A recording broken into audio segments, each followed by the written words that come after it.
This program is for discussion purpose only. Business Plus TV or any of our anchor does not bear any responsibility or liability towards the content.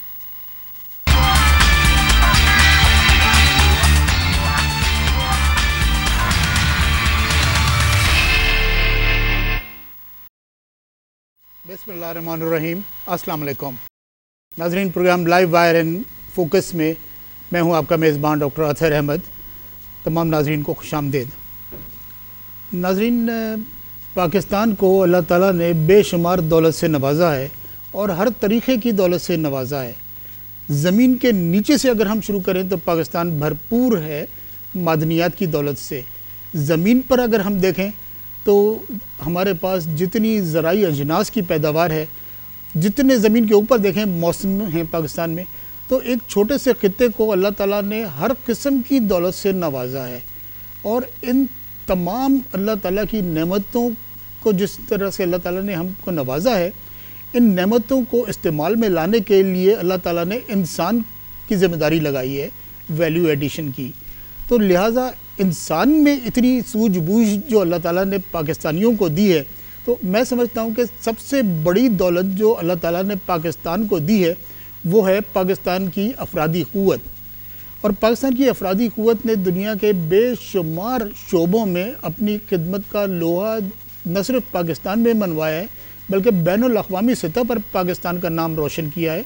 और आपकी खिदमत से न सिर्फ पाकिस्तान में लोग फैज़याब हुए हैं, बल्कि आलमी सतह पर लोग फैज़याब हुए हैं। तो इसी तरह की एक शख्सियत को आज हमने ज़हमत दी है, और वो जिस सेक्टर में उनका ताल्लुक़ है वो है logistic industries in Pakistan. Pakistan की लॉजिस्टिक इंडस्ट्री में जिन साहब ने गिरां कदर न सिर्फ पाकिस्तान में बल्कि बैनुल अक़वामी सतह पर खिदमत अंजाम दी हैं, हमारे साथ मौजूद हैं जनाब बाबर बदात साहब। बाबर बदात साहब फाउंडर चेयरमैन हैं Pakistan international freight founders association के, और 35 साल से ज़्यादा अरसा गुजर चुका है लॉजिस्टिक इंडस्ट्री से वाबस्ता हैं। इसके अलावा 15 साल से ज़्यादा गवर्नमेंट की मुख्तलिफ़ एजेंसीज़ के साथ काम कर रहे हैं इस इंडस्ट्री की फ़लाह बहबूद के लिए, प्लानिंग कमीशन के साथ, वजारत तिजारत के साथ और वजारत कम्युनिकेशन के साथ।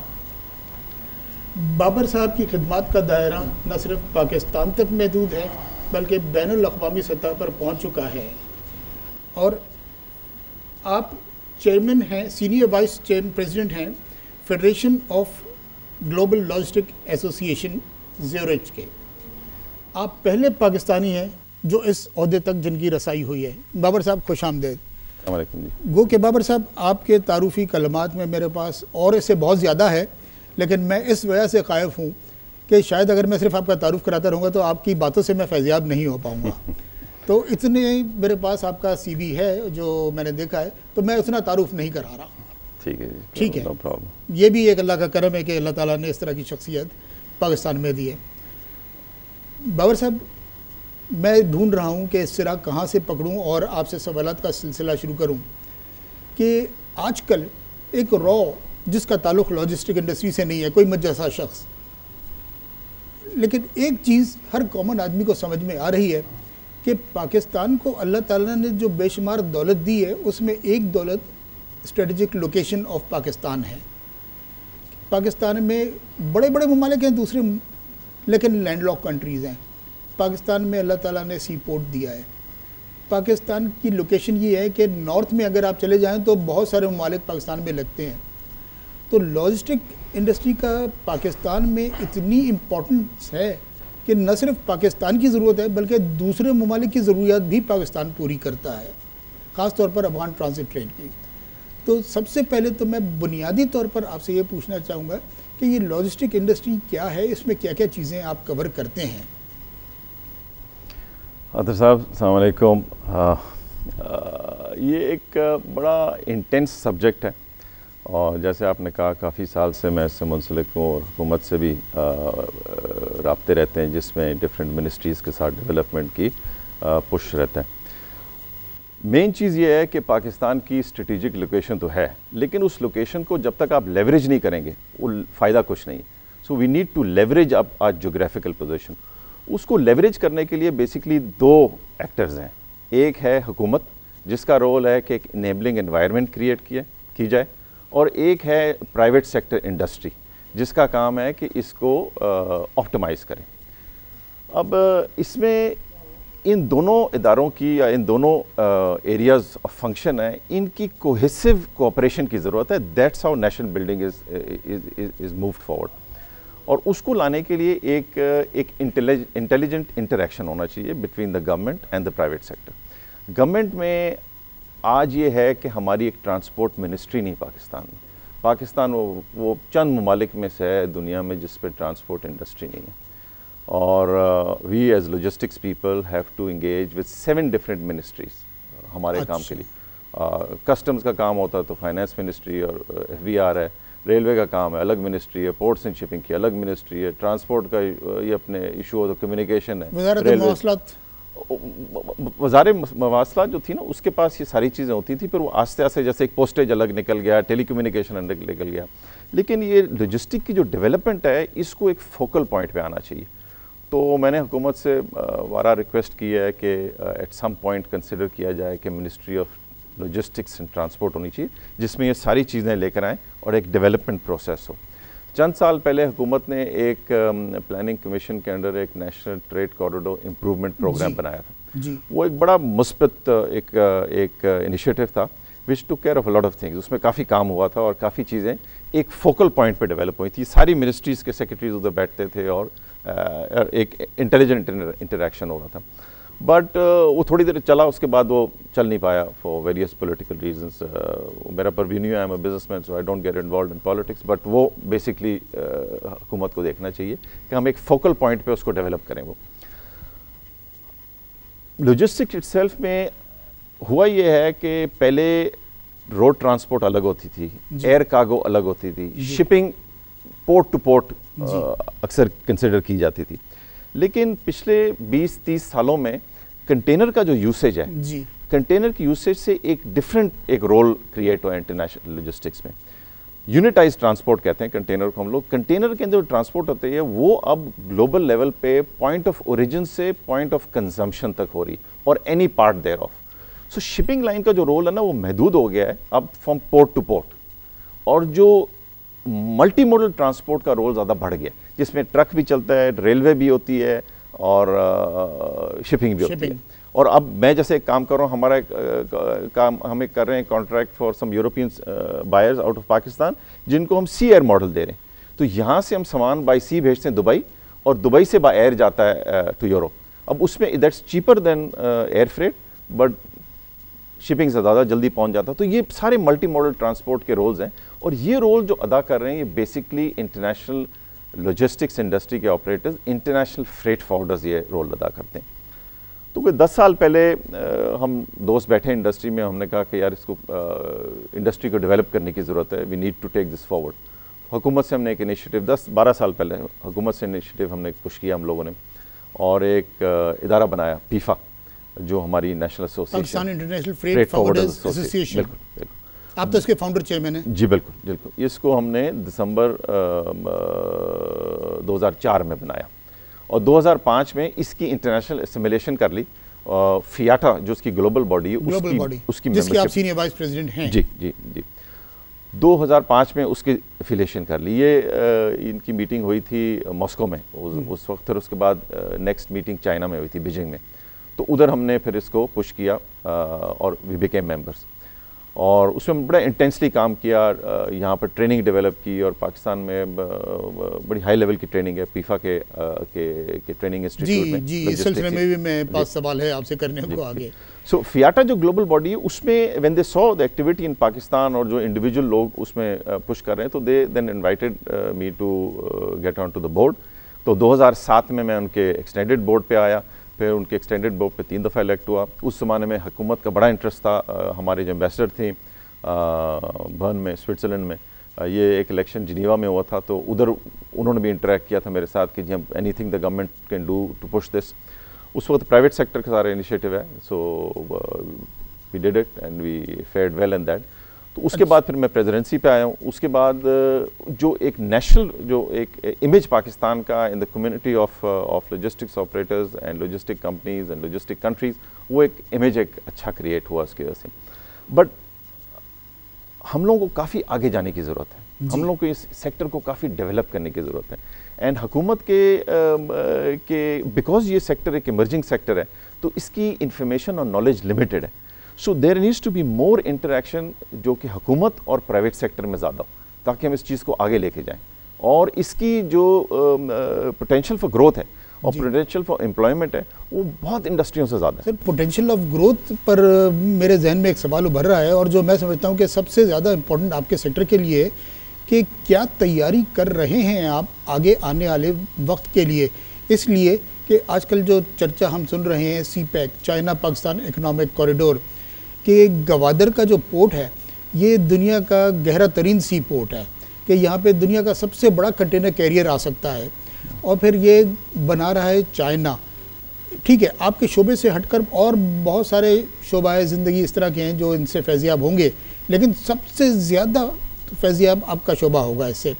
और चाइना के अलावा आपको 12 और ममालिक मिल जाएंगे जिनकी लॉजिस्टिक आप कर सकते हैं। तो इस सिलसिले में क्या तैयारी आपके पास है? देखिए, मैं चाहूँगा कि आप शुरू करें गवादर पोर्ट से। नहीं, मैं ग्वादर पोर्ट पे ख़त्म करूँगा। अच्छा, ठीक है, ठीक है, मैं आपको चाइना से स्टार्ट करता हूँ। ठीक है, ठीक है। देखिए, पाकिस्तान की पोर्ट हो या जो भी चीज़ हो, आपके जो एसेट्स हैं ना उनको लेवरेज करने की जरूरत होती है। जैसे मैंने पहले भी कहा, तो खाली पोर्ट पड़ा हुआ है, डीप वाटर पोर्ट है, उसमें क्या 20 साल से पड़ा हुआ है, क्या होगा? बिल्कुल, नथिंग हैज हैपेंड। बिल्कुल। सो उसको प्रॉपरली लेवरेज करने की जरूरत है। अब we take a cross flight into China. China आप आ जाएं। चाइना में हुआ ये है कि चाइना ने पिछले 30-35 साल में बड़ी ग्रोथ की है, लेकिन चाइना का जो इकोनॉमिक मैजिक है ना वो ज़्यादातर ईस्टर्न जोन में, कोस्टल एरियाज में रहा है, और उधर बड़ी ग्रोथ हुई है। ठीक है, और बिल्कुल बिल्कुल, बट सेंट्रल एरियाज में इतनी ग्रोथ नहीं हुई है। अब अगर आप वर्ल्ड हिस्ट्री में देखें, वर्ल्ड हिस्ट्री में बिगेस्ट ह्यूमन माइग्रेशन जो हुई है वो तब हुई थी जब यूरोपियंस अमेरिका जा रहे थे। वो एक 60 साल का पीरियड था जिसमें मैसिव ग्रोथ हुई थी, माइग्रेशन हुई थी, human migration. That was the biggest human migration in world history. उसके बाद सेकंड बिगेस्ट ह्यूमन माइग्रेशन जो हुई है ना वो हमारी लाइफ टाइम में पिछले 35 साल में चाइना के अंदर हुई, जब रूरल चाइना अर्बन एरियाज में आबाद होना शुरू हुआ, जब शेंजन्स बने, जब ये सब कम्युनिटीज़ बढ़ी हैं, एक ह्यूज इकोनॉमिक ग्रोथ। उस इकोनॉमिक ग्रोथ में चाइना ने बड़ी तरक्की की। It became the export house of the world. दुनिया में बहुत बड़ा उसने लीप लिया इनटू उसकी इकोनॉमी ने। It became the top 3 economies in the world. 2008 के फाइनेंशियल डिबैकल में दुनिया तितर बितर हो गई, काफ़ी चीज़ें मसले मसाइल आ गए। उस वक्त चाइना ने फैसला किया कि हम एक इंटरनल इंफ्रास्ट्रक्चर इन्वेस्टमेंट शुरू करते हैं। तो चाइना ने अपने इंफ्रास्ट्रक्चर पे पैसे लगाने शुरू कर दिए, क्योंकि एक्सपोर्ट मार्केट्स हिट हो गई, उनको इफेक्ट आ गया उनकी इकोनॉमी को।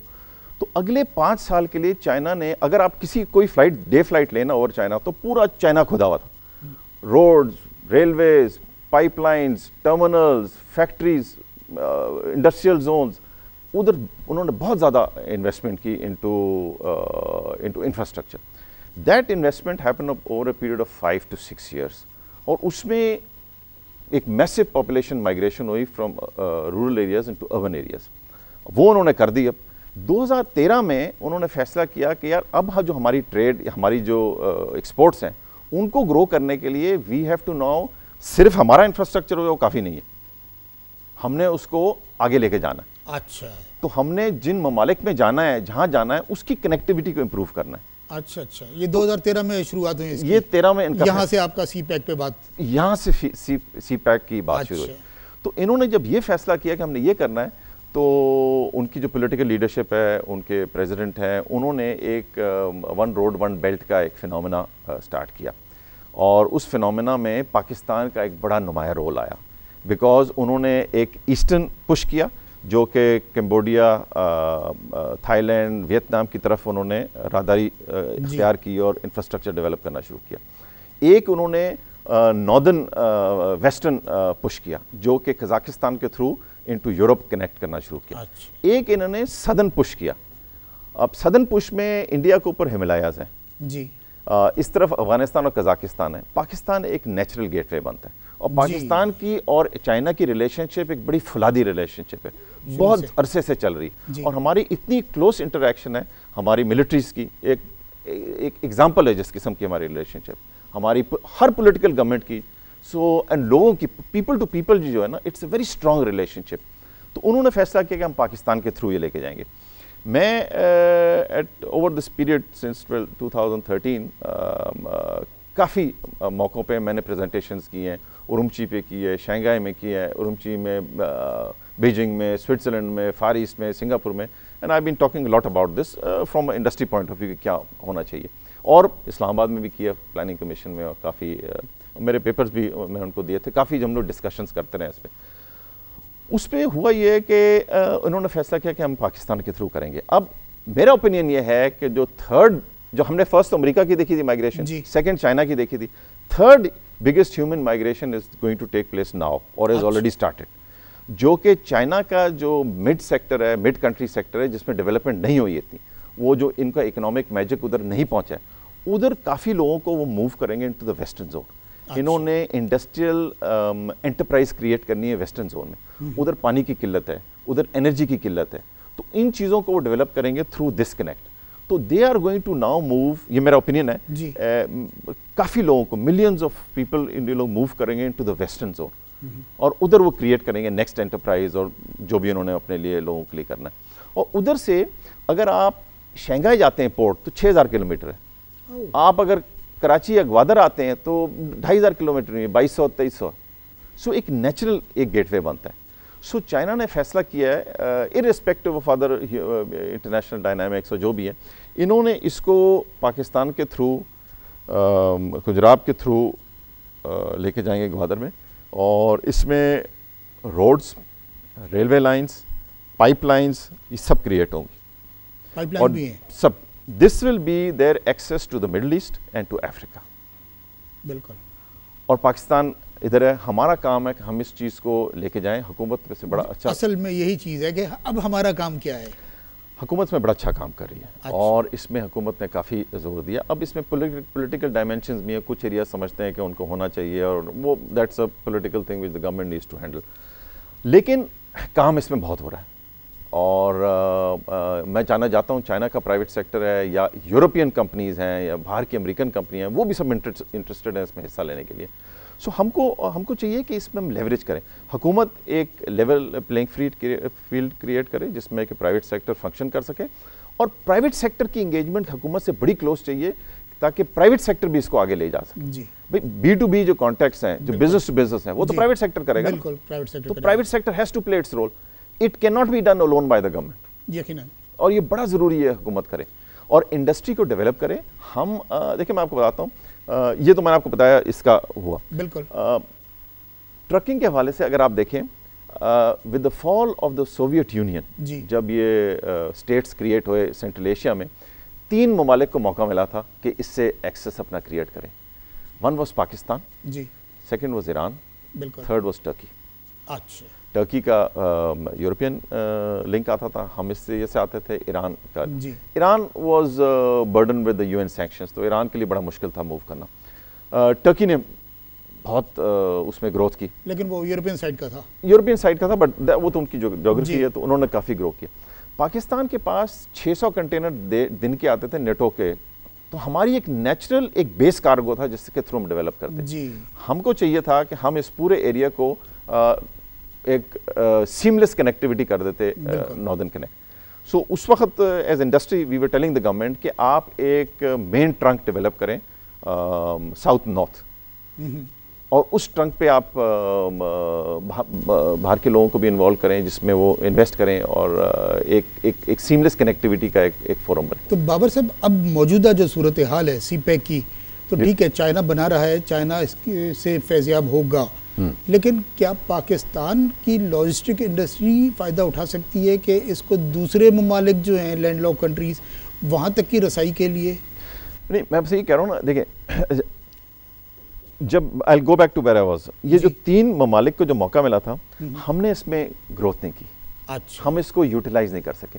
हमारा एक बिगेस्ट प्रॉब्लम जो हमारा था, हमारा फोकल पॉइंट नहीं था, हमारी को मिनिस्ट्री ऑफ ट्रांसपोर्ट और लॉजिस्टिक्स नहीं थी। NLC was trying to play that role, but NLC की अपनी limitations हैं, और that's उनकी commercial mindset नहीं है, but they could not do it, और security concerns थे उनके, जिसकी वजह से वो देखते हैं। but इसको हमको चाहिए था, हम एक कमर्शियली ड्रिवन एक इनिशिएटिव हम करते, वो नहीं लिया, तो हम इसमें ग्रो नहीं कर सके। इतना सामान यहाँ से गया, इतना सामान गया, लेकिन हमने इंडस्ट्री है नहीं। आज एक दो भी शायद प्रॉपर ट्रांसपोर्ट कंपनीज पाकिस्तान के पास नहीं स्ट्रक्चर। ईरान डिस्पाइट सैंक्शंस उन्होंने अपना इंफ्रास्ट्रक्चर बनाया, उन्होंने ट्रकिंग इंडस्ट्री बनाई, बहुत ग्रोथ की। टर्की ने सबसे ज़्यादा ग्रोथ की। Turkey today is the world's largest trucking nation outside of America. अच्छा, उनकी हुकूमत ने क्या किया, 500 मर्सिडीज के ट्रक्स लिए, सेवियो के ट्रक्स लिए, ये लेकर वो ट्रक्स इधर लेकर आए अपने मुल्क में। They bought the trucks and they brought them here, और उन्होंने एलोकेट किए, ये लॉजिस्टिक कंपनीज हैं, आपको इजी टर्म्स हम देते हैं, आप डेवलप करें, and that's how the industry develop. So there is a role the government has to play, और प्राइवेट सेक्टर का अपना रोल है, वो किस तरह उसको ग्रो करे। Private sector has to then perform. Sir, अगर हम ये लें कि बाबर बदात साहब फाउंडर चेयरमैन है Pakistan international freight forwarders association के, ठीक है ना, आप बराह रास्त हुकूमत से ताल्लुक़ नहीं है आपका, आप प्राइवेट सेक्टर के लीडर हैं, तो जो भी हालात हों, इन आने वाले हालात से निपटने के लिए आपके पीछे जो प्राइवेट सेक्टर की फोर्स है, आप तो एक बड़े चहीते लीडर हैं इस सेक्टर के, तो इस सेक्टर को आप किस तरीके से लीड कर रहे हैं और क्या आगे की तरफ विजन दे रहे हैं कि करना होगा? लीडर तो कुछ नहीं जी, बेसिकली मैं भी बिजनेसमैन हूँ, यहाँ पर हम बैठ के इकट्ठे सोचते हैं, सबकी मुश्तरका राय एक जगह हम इख्तियार करते हैं और उसको लेके आगे चलते हैं। I happen to be there, तो एसोसिएशन हमने बनाई वहाँ पर और उसको लेके आगे चलें, लेकिन उसको डेवलप करना हमारे लिए बड़ा मुश्किल था, जो कि हमने किया। और हमने 2-3 चीज़ों पर बड़ा जोर दिया। हमने ट्रेनिंग पर बड़ा जोर दिया, ह्यूमन रिसोर्स डेवलपमेंट ना बड़ी ज़रूरी है। आप अगर देखें इस इंडस्ट्री के अंदर या ग्लोबल लेवल पे भी, Pakistan because of this initiative is one of the few countries जिसमें हमने बड़ी लीप्स एंड बाउंड्स पे हमने ट्रेनिंग को आगे पुश किया। आपका गालिबन ये जो एसोसिएशन है, ये भी एक रेगुलर बेसिस पे ट्रेनिंग कराते हैं ये रेगुलर, और इसके अलावा चूँकि मेरा ताल्लुक तदरीस के शोबे से वाबस्ता है और कैरियर काउंसलिंग से वाबस्ता है, कि जो हमारे पास आते थे मास्टर्स करने के लिए, तो वो हम उनको कहते थे कि अब मार्केटिंग में करें, फाइनेंस में करें। आजकल ज़्यादातर रुझान तालिब इल्मों में सप्लाई चेन मैनेजमेंट की तरफ है। बिल्कुल, इस सिलसिले में मैं आपसे सवाल, मेरा यही चीज़ आपसे सवाल की सूरत में आएगा। यहाँ एक छोटा सा मुख्तसर सा ब्रेक का वक्त हुआ है। नाज़रीन, हम बाबर बदात साहब से अपनी गुफ्तगू का सिलसिला जारी रखेंगे।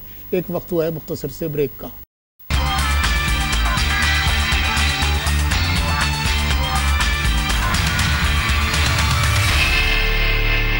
नाज़रीन, programme live wire in focus में दोबारा खुशामदीद।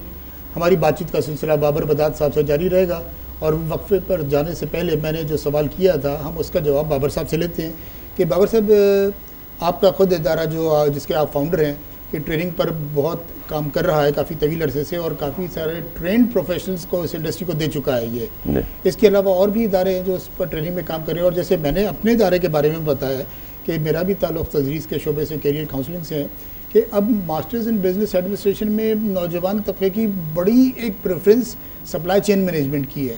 पहले तो मार्केटिंग या फाइनेंस हुआ करता था, लेकिन अब सप्लाई चेन मैनेजमेंट पर काफ़ी आ रहे हैं। तो ट्रेनिंग के सिलसिले में क्या सिनेरियो है, इसके बारे में आप कुछ हमें आगाह करेंगे? जी, जब ये इंडस्ट्री को हमने एक प्लेटफॉर्म पे लेकर आए, नेशनल एसोसिएशन बनी, तो सबसे पहला हमने काम किया कि ट्रेनिंग का इनिशिएटिव, ह्यूमन रिसोर्स डेवलपमेंट को हैंडल किया। उसमें हमने फियाटा के साथ बात की, जो ग्लोबल बॉडी है, और उन्होंने हमारे यहाँ पर train the trainer programme start किया। तो हमने एक बड़ी इंटेंस वर्किंग के बाद कोर्सेज डेवलप किए उनके साथ, और 240 घंटे का कोर्स है, और फिर उसको अपग्रेड करके शायद 270 घंटे का कर दिया, और स्प्रेड ओवर 6 मंथ्स। और ये एक कोर्स है जो कि इंटरनेशनली सर्टिफाइड है, और एक बड़ा डिटेल कोर्स है जिसमें हर लॉजिस्टिक्स के एरिया पे वैल्यू एडिशन और ट्रेनिंग होती है। वो हमने यहाँ पर किया, उसके ज़रिए सैकड़ों और hundreds of people have come out of that. उससे एक इंडस्ट्री लेवल बढ़ गया। लेकिन प्रॉब्लम ये है कि हमको, हमारा जो मर्चेंट है ना, हमारे जो चेम्बर्स हैं और ये जगहें, इधर लोगों को ज़रूरत है कि इसको समझें।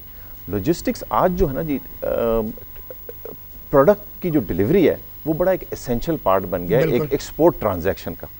सो जब आप एक्सपोर्ट का ट्रांजैक्शन करते हैं तो आपकी एक डिलीवरी का जो फंक्शन है ना, वो ट्रांजैक्शन का बड़ा इंपॉर्टेंट पार्ट है, और उसकी एफिशिएंसी जब तक ना हो, आपकी एक्सपोर्ट ग्रो नहीं कर सकती। बिल्कुल। जो ममालिक जिन्होंने तरक्की की है अपनी एक्सपोर्ट्स में और ट्रेड में, उन्होंने लॉजिस्टिक्स पे बड़ा जोर दिया और उससे बड़ी ग्रोथ हुई है। और उसमें हमको चाहिए कि हमारे जो चेंबर्स वगैरह हैं इसमें हुकूमत उनको इनकरेज करे, वो लोग इनका खुद देखें और उसमें वो लोगों को ट्रेनिंग दें how to utilise efficient logistics. आपके इस एसोसिएशन की भी तो नुमाइंदगी वफाक ऐवान तिजारत सनत में है। बिल्कुल है जी, और उसमें हमने काफ़ी दफ़ा इनका रिक्वेस्ट की है, कराची चेंबर को की है और फेडरेशन को की है, चेंबर से कीजिए, फेडरल चेंबर को सबको की है कि जी आप जो हमसे इंगेज करना चाहते हैं। उधर लोग बड़े इन्वॉल्व छोटी चीज़ों में, जी हमारा कॉस्ट ज़्यादा है, हमारे ये हो गया, वो छोटे छोटे इश्यूज़ पर इन्वॉल्व रहे हैं। And that's not the way nation building is done, that's not the way. अगर ट्रेड ग्रो होगी तो हमारी बिजनेस ग्रो, बिल्कुल, तो ये हम इन आइसोलेशन नहीं कर सकते। देयरफॉर इट्स एक्सट्रीमली इंपॉर्टेंट कि जो लीडरशिप है हमारे फेडरल चेंबर्स की, हमारे इंडिविजुअल चेंबर्स की, वो इस चीज़ को रिकग्नाइज करें, वो इनिशिएटिव क्रिएट करें। And we are PIFFA is willing to work with them, और हम इसको इंटरनेशनली भी लेकर जाएंगे, हम बाहर से भी लोग लेकर आएंगे, हम ट्रेनर्स लेकर आएंगे, जितने लोग चाहिए। But they must engage in smarter logistics. जब तक आप आईटी को यूज़ नहीं करेंगे, जब तक आप स्मार्ट लॉजिस्टिक्स यूज़ नहीं करेंगे, आपकी ट्रेड नहीं बढ़ सकती। So there has to be a strong initiative in this. Sir, आपने अभी अपनी बात में आलमी तंजीम का भी जिक्र किया है कि आपकी जो एसोसिएशन है इस तरह से एक एसोसिएशन फ़ियाटा के नाम से है जो बैनुल अक़वामी तौर पर काम कर रही है, जिसके आप सीनियर नायब सदर हैं जी। तो और मैं समझता हूँ कि काफ़ी तवील अरसे से आपने ये ओहदा आपके पास है या पहले भी रहे हैं आप, इसका क्या रोल है और पाकिस्तान इससे कैसे फैज़याब हो रहा है? फ़ियाटा जो जी है वो ज़्यूरिख में हेडक्वार्टर्ड है, एक बड़ी पावरफुल बॉडी है और इसकी 125 ममालिक हैं जिनकी नेशनल एसोसिएशंस की मेंबर हैं।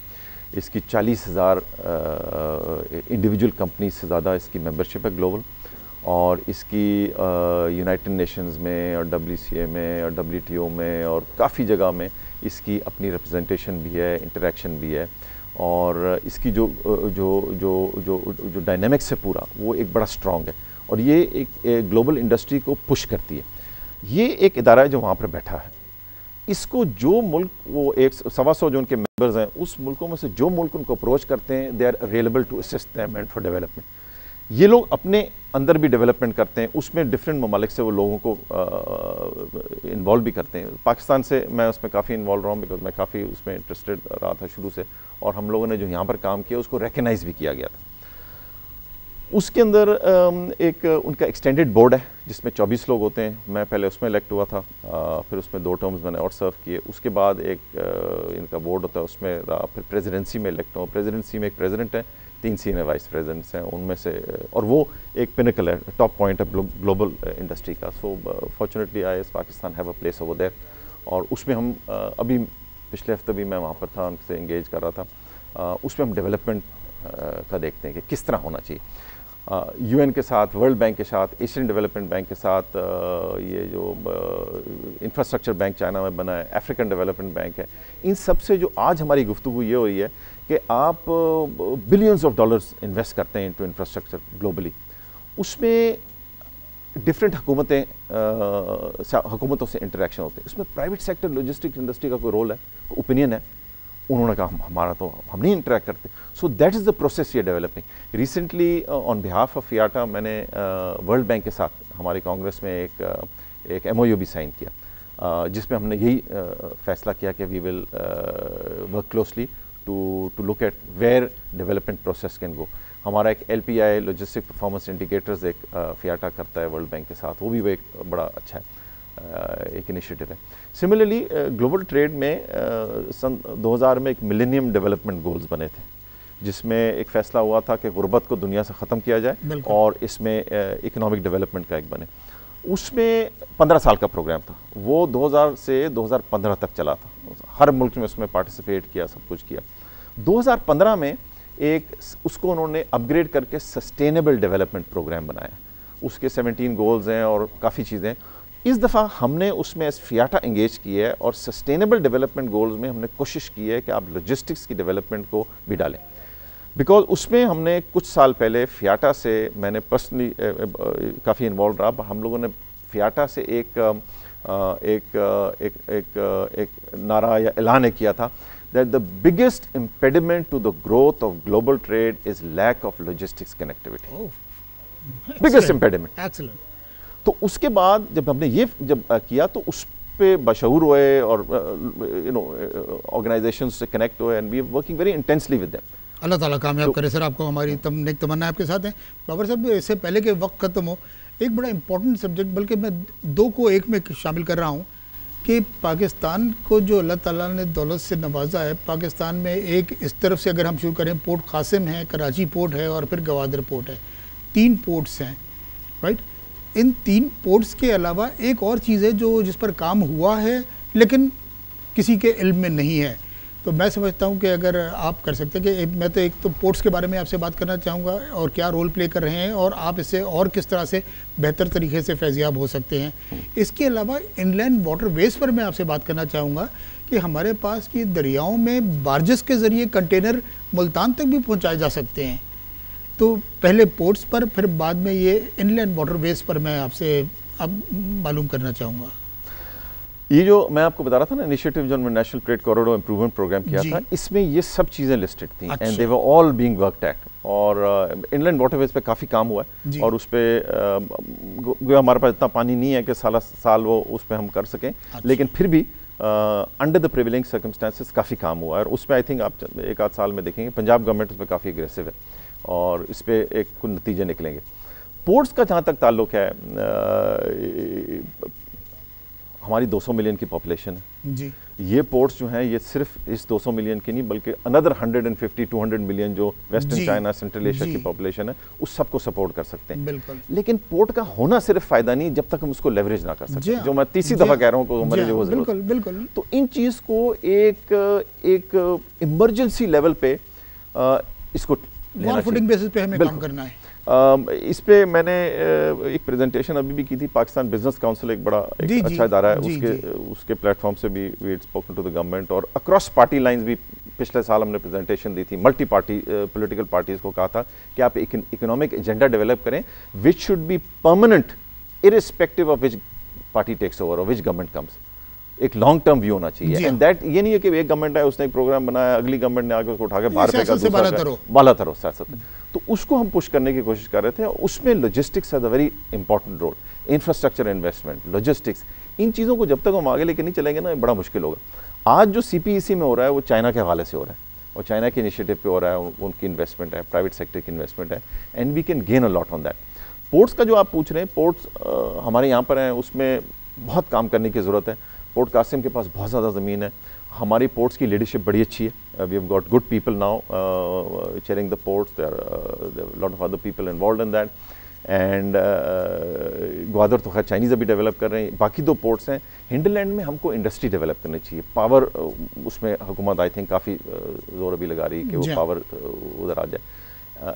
जो डिफरेंट ममालिक जैसे सेंट्रल एशिया, जैसे हमने चाइना को ग्वादर दिया ना, वैसे पोर्ट कासिम और इन एरिया में हमको इन्वाइट करना चाहिए सेंट्रल एशियन गवर्नमेंट से। कजाकिस्तान को आप आके बोलेंगे जी आपके पास ये 5 स्क्वायर माइल या इतने 1000 एकड़ आपको हम दे रहे हैं, आप इसको यूज़ करें। So it should not be only from here, there should be a thrust from the top also. उनका भी इंटरेस्ट हो, हम इसमें क्या बनाए लेंगे पैसे, ज़मीन को रख रहे हैं, हमको दे देना चाहिए उनको। सिमिलरली आप देखें अभी ईरान के यहाँ पर आए हुए थे प्राइम मिनिस्टर रूहानी साहब आए थे, तो मैंने उनके जो ट्रेड मिनिस्टर हैं उनसे मैंने रिक्वेस्ट की थी टाइम की। तो एक शाम को मेरे एक और दोस्त हैं, वो कल्चरली इन्वॉल्व हैं ईरान के साथ, लाहौर में होते हैं इकबाल साहब, वो और मुझे, हम दोनों को टाइम मिला इकट्ठे, तो हम उधर गए, हमने बैठ के उनसे बात की। तो उनको मैंने बताया लॉजिस्टिक्स में हमारा एक कनेक्ट होना चाहिए because Iran is doing almost the same thing that we are doing. तो उन्होंने मुझे सवाल पूछा कि what do you think about Gwadar and Chabahar. मैंने कहा जी I am a businessman, we need 2 more ports. अच्छा, it's not Gwadar and Chabahar. Then I took him to to northern Europe. मैं कहती कि नॉर्दर्न यूरोप में हैम्बर्ग जर्मन पोर्ट है, Rotterdam Dutch port है, एंटवर्प बेल्जियन पोर्ट है, ये एक ही विसिनिटी में। मेरा जो जर्मन सप्लायर है वो डच पोर्ट रॉटरडैम का यूज़ करता है, जो मेरा एक फ्रेंच क्लाइंट है वो बेल्जियन पोर्ट एंटवर्प का यूज़ करता है। So there is a total harmony in the way it works. कोई इजारादारी नहीं है, कोई ओवरलोडेड टैरिफ्स नहीं है, everybody use it, but that has facilitated the growth of the economy of northern Europe. Similarly हमको सिर्फ ग्वादर और चाबहार नहीं, हमें भी 2 और पोर्ट चाहिए। अच्छा, तो इतना है बिजनेस और इसी तरह बढ़ेगा। इसी आप जब मोटरवे लग रहा था तो पॉलिटिकल डायनामिक्स पे उसको क्रिटिसाइज किया जा रहा था, लेकिन चल गया। आखिरी 1 मिनट है, मुझे आप ये बताइए कि आपने इस इंडस्ट्री की बात की और थोड़ी सी कुछ मायूसकुन बात थी कि इसे इंडस्ट्री का दर्जा नहीं दिया गया और मुख्तलिफ वजारतों से आप काम करें। आखिरी 1 मिनट में आप इस कैमरे के तवज्जुह से क्या कहना चाहेंगे अरबाब इख्तियार से? देखिए जी, हुकूमत जो नहीं, हम इंडस्ट्री का दर्जा हमको मिला था 2007 में मिला था। मिनिस्ट्री ऑफ कॉमर्स में हुमायूं साहब थे, उन्होंने बिल्कुल दिया था दर्जा, हमको मिल गया था। आज फ्रंटियर गवर्नमेंट बड़ा एग्रेसिवली काम कर रही है कुछ चीज़ों पे। बलूचिस्तान की गवर्नमेंट भी बड़ी इंटरेस्टेड है, उनके सीएम भी काफ़ी एग्रेसिवली कर रहे हैं, और पंजाब की गवर्नमेंट सबसे ज़्यादा काम कर रही है, शहबाज शरीफ साहब। इन सब के इनिशिएटिव जो है ना, they need to collect and create harmony in development of infrastructure for logistic. Karachi के जो पोर्ट है, पोर्ट कासिम, वो सिंध गवर्नमेंट के पास है, का एरिया में आता है geographically, although it's a federal subject, but all these initiatives have to develop. The government needs to sit across with the private sector and engage, और इसके एक मुस्बत प्लान होना चाहिए जिसके जरिए हम जाएं। प्लानिंग कमीशन कर रहा है, we would like to engage more with them. बहुत शुक्रिया। बट सब्जेक्ट इतने ज़्यादा है जी, हम इसमें 3 घंटे बैठेंगे तो फिर भी मैं आपको नहीं, यही मैं आपसे कहना चाह रहा था कि बाबर साहब, लॉजिस्टिक सेक्टर, इसकी ट्रेनिंग और ख़ास करके इसका इम्पैक्ट जो सीपैक के बाद होना है, तो इससे हम और किस तरह से फैज़याब हो सकते हैं। तो मैं समझता हूँ कि एक गुफ्तगू काफ़ी नहीं है इसके लिए। तो मैं तो आपसे ये रिक्वेस्ट करूँगा कि कुछ टाइम निकालिए और हमें इसके बारे में और मालूमात हम भी चाहते हैं, और इस कैमरे के तवज्जुह से पाकिस्तानी कौम भी देखना चाहती है। तो आपसे हम रिक्वेस्ट करेंगे कि हमें आइंदा भी कुछ मालूमात से हमें भी फैज़याब कीजिए। बिल्कुल जी, आप जब बोलेंगे आएंगे, जब आप बोलें। नाजरीन, हमारे साथ मौजूद थे आज बाबर बदाद साहब। बाबर बदाद साहब का जैसे मैंने तारुफ कराया है कि न सिर्फ पाकिस्तान बल्कि बैनुल अक़वामी सतह पर बाबर बदाद साहब की खिदमत से फैज़याब हुए हैं लोग। तो जब हमारे पास ऐसे दरख्शां सितारे मौजूद हों तो उनके लिए एक प्रोग्राम काफ़ी नहीं होता। यकीनन हम बाबर बदाद साहब, बड़ा शुक्रिया जो आपने हमारी इस दावत को कबूल किया और आगे के लिए भी हामी भरी है। तो हम यकीनन बाबर बदाद साहब की मालूमात से फैज़याब होंगे। हमें इजाज़त दीजिए, अल्लाह हाफ़िज़।